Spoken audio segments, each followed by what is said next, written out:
Ayun guys, so saktong-sakto dumating yung ating in-order na bagong battery charger. Kasi ito, lobat yung battery ng Everest ko tsaka yung sa Pajero na inaayos ko. Tapos nakalagay no video, no refund. Okay, so kailangan i-video natin. So bakit daw ako order ng battery charger? Ay meron na pala akong battery charger. Kailangan ko kasi guys yung mas mabilis mag-charge. Nababagalan kasi ko rito sa dati kong charger.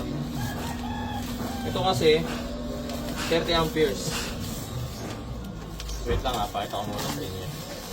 Unbox lang natin, sabay na natin kasi ano tawag dito. Kailangan din ng evidence pag nag-unbox. Ay, nakasil pa oh. Lotus brand yung aking binili. Yan.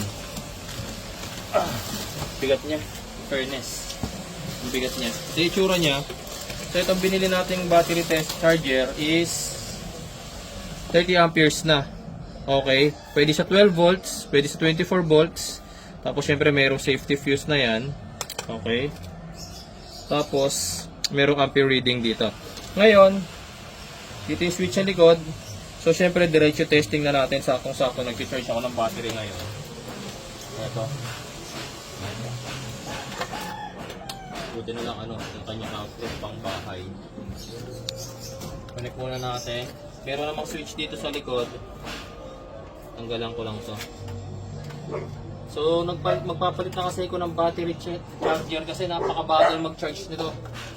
Itong aking smart battery charger oh. Pag 12 volts 10 amperes lang yung maximum charging niya. Pag 24 volts 5 amperes ang tagal. Yung ganito kalaking battery, din 72 yata to. Minsan, 10 hours na naka-charge, hindi pa napo-full charge eh. So, ang tagal. So, ito, gamitin na natin. Positive, and then negative. Tapos, syempre, make sure, nasa 12 volts. Okay? Yung 24 volts pwede rin sa mga truck, pero kailangan naka-series yan para maging 24 volts. Okay? Turn on natin dito sa likod. Then makikita natin sa reading. Ayan. Ilang amperes siya. Na-on ko na ba? Ayan. Okay, so ito nag-charge na to. May ampere reading na siya. Okay. Tapos,